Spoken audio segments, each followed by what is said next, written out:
What's up, YouTube, and welcome to my video, a very delayed video of June 2017 pickups. I like to get my videos out right at the beginning of the month, but this month I was doing a lot of travel at the beginning of July, so this is going to include a couple July items as well because I had them all mixed together, so hopefully that is not a problem.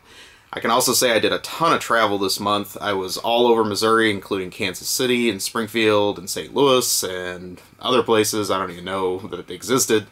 Did a lot of travel outside of my home state of Missouri, though, as well. Got to go to some states I'd never been to before, so I went through Nebraska, South Dakota, North Dakota, and Minnesota. What surprised me the most about visiting those states I had never been to is that I found very little stuff, and it seemed like the prices in the upper Midwest are incredibly high. I don't know if anyone of my followers are from that area, but you guys don't have it easy as far as game hunting if what I saw was an indication. So that being said, let's go ahead and get started with the games. I'm going to go ahead and say that this month there's really no good theme. It's a lot of hodgepodge pickups. Stuff I was wanting, stuff I didn't know I was wanting, stuff I didn't know existed, and just some random finds that were good prices. So with that said, let's go ahead and get on with it. I got one Master System game this month, and that is Kung Fu Kid. This is one that's had my interest for a long time, but every time I find it, it's always missing a manual or the box is torn up or something like that. So finally found a nice complete copy and took the plunge on this. Probably am going to play this as soon as I'm done making this video. I've been wanting to try this, and I've got some time this afternoon, so looking forward to checking that out. Then I got some Genesis games this month. These are all complete. First one of these is Clax. I own this game on many other systems, but never had the Genesis version, so looking forward to seeing how that is. Doesn't go for a lot of money, so maybe it's okay, but definitely like Clax, and it is the 90s, and there's always time for Clax, so just remember that. Next one I got for the Genesis is Virtual Pinball. This game is terrible. I played quite a bit of it. It does have a lot of tables. I will give it credit for that. It's basically a pinball creator that they've added some, basic tables that they created in-house to the package. But if you do like creating your own pinball tables, I guess it has that going for it, but it's not really very advanced. One thing I thought was kind of weird about this is it has a table that was sponsored by GamePro magazine at the time, and so kind of a cheesy little tie-in there, but really not a very good pinball game. So after that one, though, I got a very nice upgrade to a complete copy of Dragon's Fury, and this is one of my all-time favorite pinball games on the Genesis. You might also know this game as Devil's Crush on the TurboGrafx 16, and in a way, the Genesis version is actually a little more enhanced than that. This one came out after that one. It's the same game. If you want to own Devil's Crush at a much lower price, I also recommend getting this game for that reason. But great pinball game for the Genesis. You can zone out for hours and play this game. A lot of boss battles, things like that. Really, really fun. So definitely happy to get a nice upgrade to that game. So, as you know, I'm a big PS1 collector. If you've been seeing my videos lately, I did not make any progress on my Black Label Jewel Case subset this month, unfortunately, but I did find quite a few PS1 random finds over the month, so let's go ahead and go through those. First one of these is Lucky Luke. I've kind of been curious about this one for a while because I think it's a mix of like 2D and 3D background, or 2D character art with 3D backgrounds or something like that.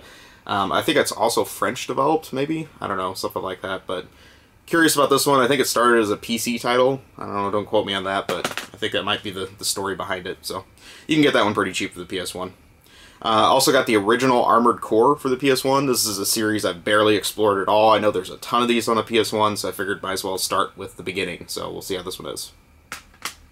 Another game that's been on my PS1 list for a long time and just never could find a clean copy of it is this game, which is Star Ocean: The Second Story. I know this game has its fans and also its detractors, so I'm kind of looking forward to making up my own opinion on it, but this is one I kind of want to dive into and check out, just due to how long it's taken me to get this game. Then I got a game purely on cheapness. This game was like $1, and that is Action Man, and I'm sure this is going to be absolutely horrible, but it didn't really seem like a game I see all that often, even though it doesn't go for much. And I also was interested because the Action Man game on the Game Boy Color is a total sleeper developed by Natsume, and I was hoping maybe this one would have some of that magic, but I really don't think it does. It's not developed by them or anything. I also started to chase down some of the Batman games for the PlayStation I didn't have. I think there's a total of 5 or 6, and with these two I now have all of them. So I picked up Batman Gotham City Racer. This game is starting to climb in price. I'm not really sure if there's a reason behind that, but this was a later release, I can say that. So, got that one out of the way. And then I also got Batman Beyond, which I think was the last Batman game for the PS1. Don't really know much about this one. Never watched the cartoon series of this, so just grabbed it, but yeah, don't know much about it.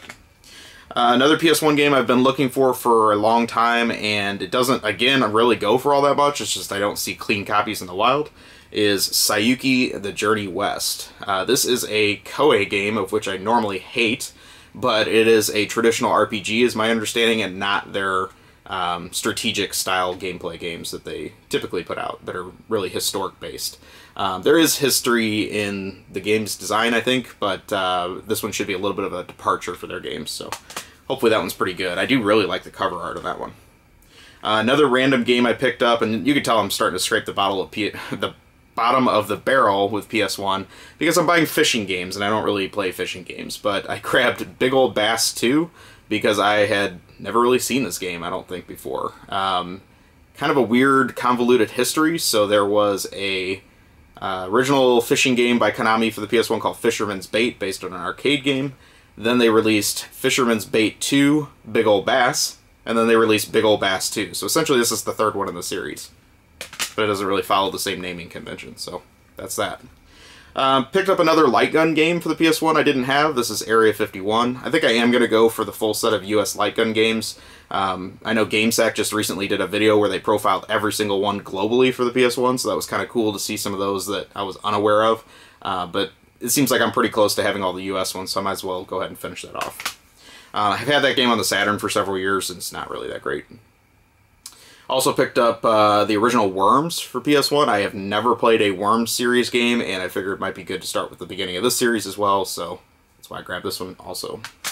I remember a time that game used to go for a ton of money at Funko Land, and then it like dipped over time. It was kind of a weird thing there. I don't know the whole story behind. Some other stuff I got this month. So the rest of these are going to be kind of all over the place. I got one Super Nintendo game that had flown way under my radar that I actually really liked, and that is War 2410.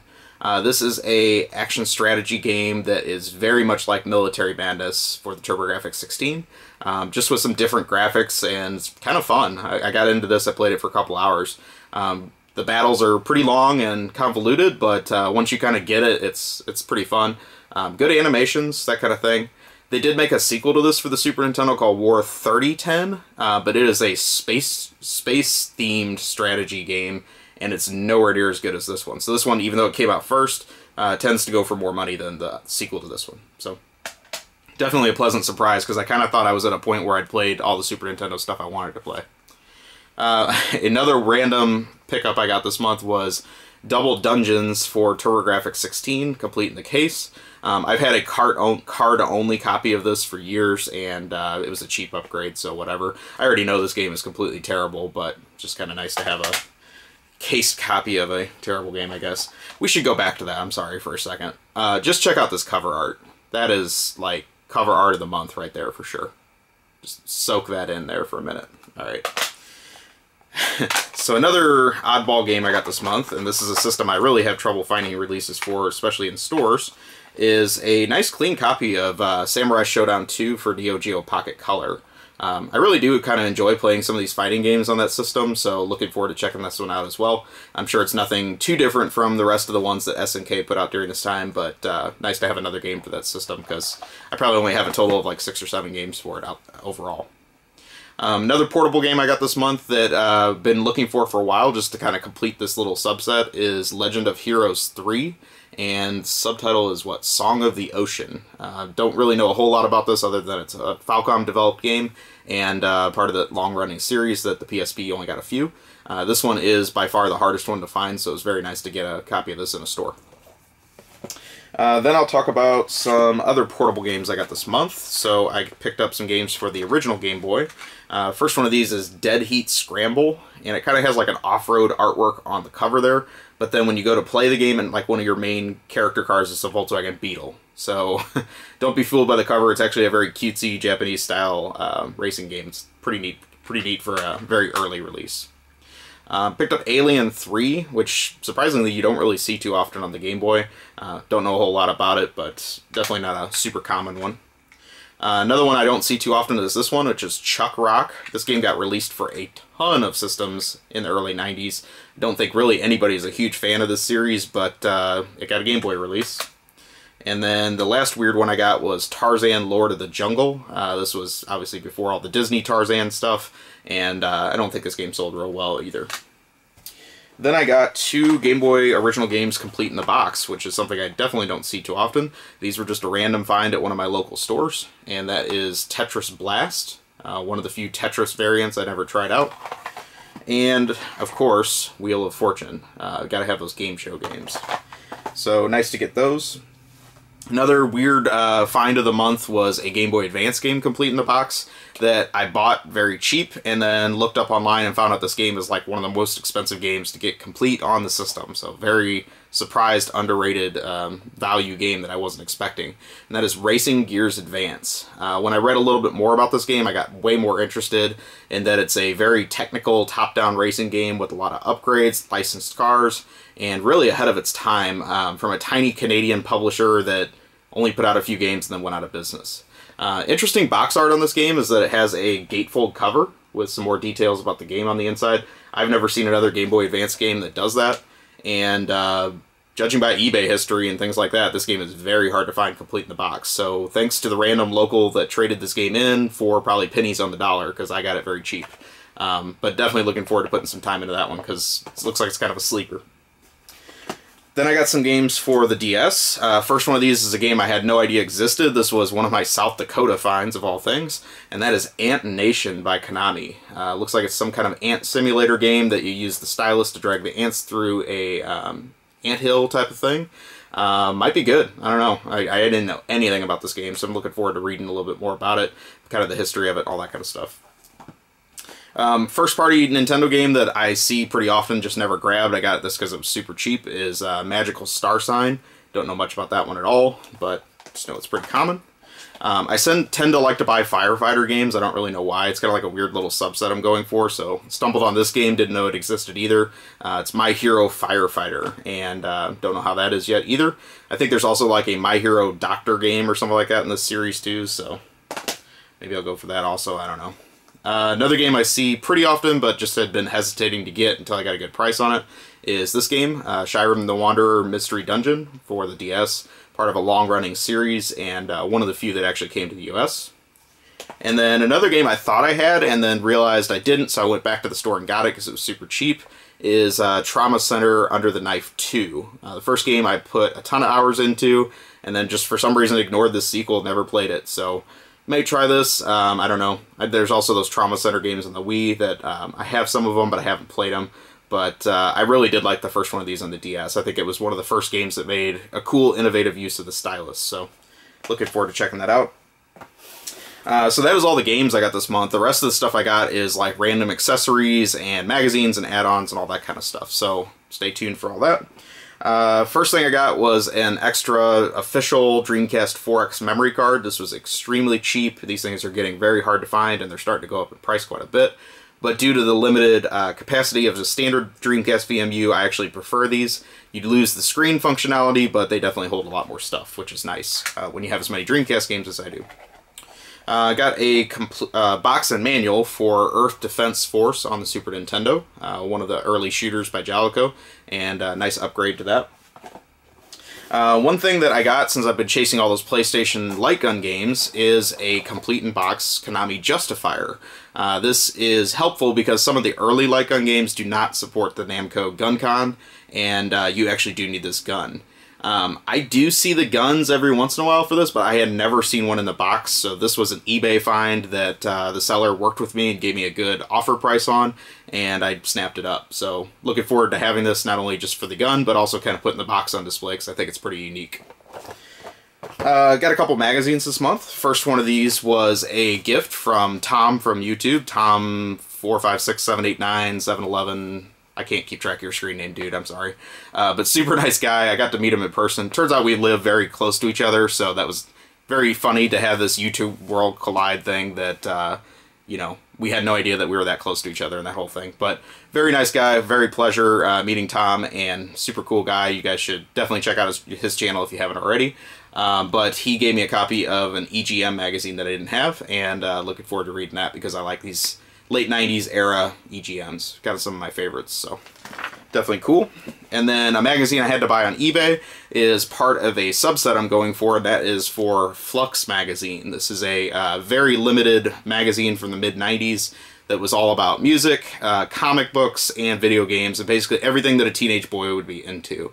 Another thing that I think makes it very period correct is this is, of the 7 issues this magazine came out with, this is not one, but one of 2 that had Wolverine on the cover. So, very cool cover, I think, and very indicative of the period that it came from.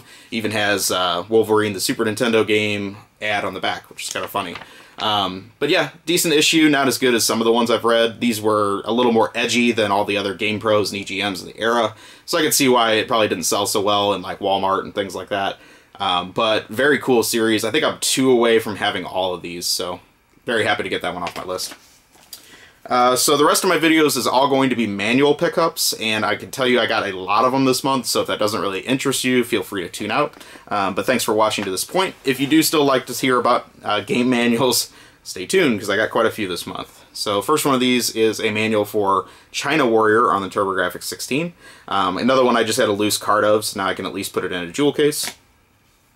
A rare Super Nintendo game that I got a manual for this month is Dragon View, and I actually had to rebuy the cartridge to get this manual, and then sold the extra cartridge and made enough money on it that I got the manual for free, which was definitely what I was going for. So very happy to get that manual. Also hit a game store in Kansas this month that didn't really buy many games from them at all, but I found his, or I asked him if he had any manuals, and he brought out this just treasure trove of great NES manuals. So I bought a big stack of them. Wouldn't say it was a bargain, but it was one of those things like, man, I got all these at one stop, I might as well go for it. So we'll kind of go through these. I got a manual for Mendel Palace, which was actually the first game that Game Freak ever developed of Pokemon fame. Kind of interesting little trivia there. The original Wrecking Crew by Nintendo. Gyrus, Konami shooter. This one's a extremely thin manual. It's kind of odd. This one's for a great game, Journey to Silius by Sunsoft. Really like that one. One of the unlicensed games, Crazy Creatures. Get a little black and white manual for that one. Too cheap to pay for color. Aliens 3. Talked about that one for a different system. This is something I didn't know even existed. This is a poster and kind of like walkthrough for Rollerball. It's one of the pinball games on the system. This is not the official manual because I already have that, but it's just kind of a supplement that has some neat little tips for the game. Another great one here is Bucky O'Hare. Very happy to get that manual off my list. Abadox, which is a early Natsume shooter for the NES. Wasn't published by them, but they made it. Attack of the Killer Tomatoes. We have Destiny of an Emperor, Captain Comic, another one of the unlicensed games by Color Dreams, DuckTales, surprisingly I did not have the manual for this, I had the box, Xanac, great shooter by Compile, POW by SNK, port of the arcade game, Moffat Conspiracy, which is the sequel to Golgo 13, I have the box for this one too, Bo Jackson Baseball. Bo Jackson was one of my favorite players of the era, so it's pretty cool. Star Force, another one of the shooters by Tecmo. Another great hidden gem on the system is Conquest of the Hidden Palace, or sorry, Conquest of the Crystal Palace. Get that name right. Surprisingly difficult cartridge to find, and I'm sure this manual is pretty difficult to find too, is for the original Terminator on the NES. Don't see that game too often, and it actually came out really late on the system. Castle of Dragon, kind of a neat little game by Sega. Fist of the North Star. The second G.I. Joe game, the Atlantis Factor, and last but not least, Clash at Demon Head, which is a pretty cool little game too. So, very happy to get all those manuals off my list. It was just a nice little chunk to find all at once, and most of those games are actually pretty good. So, that about does it for the month. Hopefully you enjoyed this overdue video, and thanks again for watching and subscribing to my videos. I welcome all my new subscribers that came from my little contest I ran a few days ago. And stay tuned, I'll have more content for you. Have a great day or night wherever you are, and I'll talk to you soon.